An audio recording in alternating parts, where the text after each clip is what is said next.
on a décidé de mettre en place cette structure parce que nous avons vu qu'on a vraiment besoin de défendre l'environnement au niveau de Kafountine, mais vu à cause de ces nombreux problèmes environnementalistes qui guettent petit à petit l'environnement et la déforestation au niveau de Kafountine. C'est pourquoi nous avons décidé vraiment de mettre en place cette structure. Et concrètement, qu'est-ce que va faire cette structure?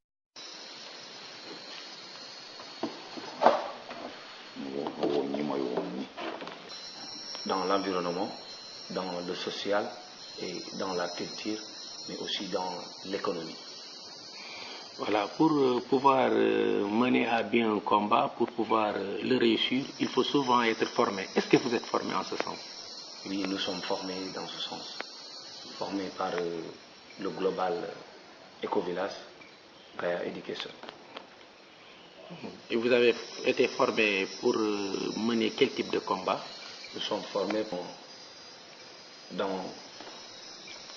dans l'idée de créer une communauté des communautés et dans l'idée de protéger l'économie, de protéger l'environnement, de protéger le social, mais aussi de faire en sorte que la population puisse vivre dans la connexion avec notre environnement. Est-ce qu'aujourd'hui les populations, notamment les jeunes de Kafountine, se sont appropriés ce projet? Oui, après la formation, après notre formation,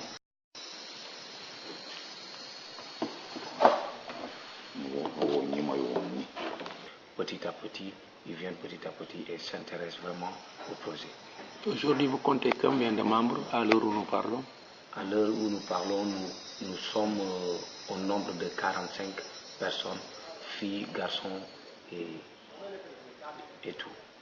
Est-ce que vous avez les moyens de mener votre projet, votre politique environnementale? Oui, notre politique environnementale, si nous avons les moyens, financièrement, nous n'avons pas les moyens et nous les avons techniquement et avec le courage que nous avons, nous sommes en train de les mener par nos propres biens c'est-à-dire de faire des cotisations et de s'unir en communauté et en force. Et c'est comme ça que nous sommes en train d'abord de mener nos actions. Est-ce que les autorités municipales de Kafountine sont informées de votre projet? Oui, les autorités administratives de la commune de Kafountine sont informées au projet. D'ailleurs, il y a deux conseillers de la municipalité qui ont intégré le projet. L'une d'entre eux est actuellement le chargé, le leader du groupe de projet dénommé Énergie renouvelable. Donc, pour le moment, vu que c'est une nouvelle commune, ils sont en train de s'organiser et que nous sommes aussi une nouvelle structure qui vient d'être née. Et petit à petit, peut-être les relations partiront jusqu'à ce qu'on puisse vraiment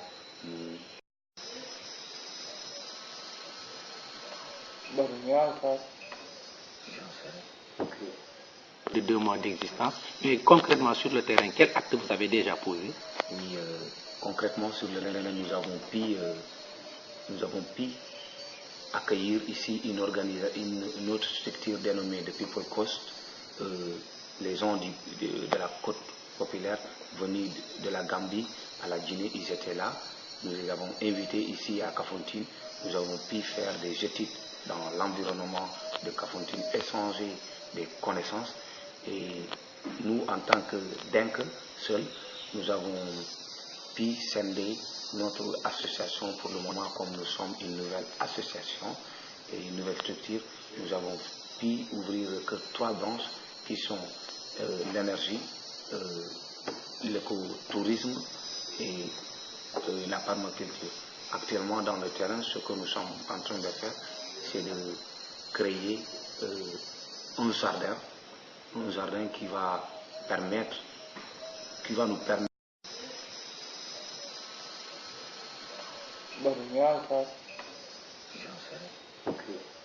traditionnel qui économise moins de bois.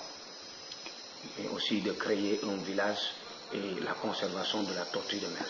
Okay. Et vous avez d'autres, quels sont vos autres projets à long terme peut-être?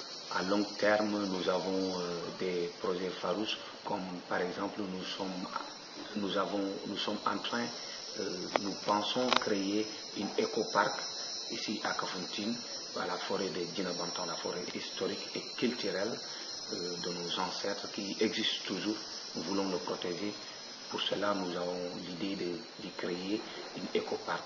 Mais aussi, nous voulons aussi, les villageois nous ont octroyé 8 hectares dans la forêt de Kafountine, dans laquelle nous voulons créer une ferme agricole, mais aussi nous avons un autre projet dans cette ferme agricole qui se dénommé CRTOC, le centre de recyclage et de transformation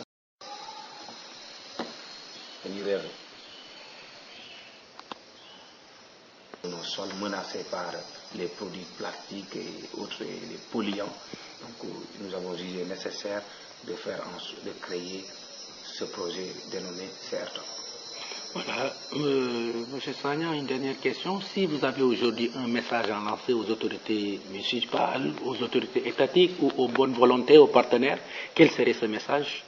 Vraiment, je lance un appel à tout un chacun, au gouvernement sénégalais, aux autorités municipales et au monde entier de nous venir vraiment en aide, parce que nous sommes une organisation, nous sommes une structure non gouvernementale et nous nous débrouillons par nos propres moyens, et que tout ce qu'on a ici, on le rend à l'environnement.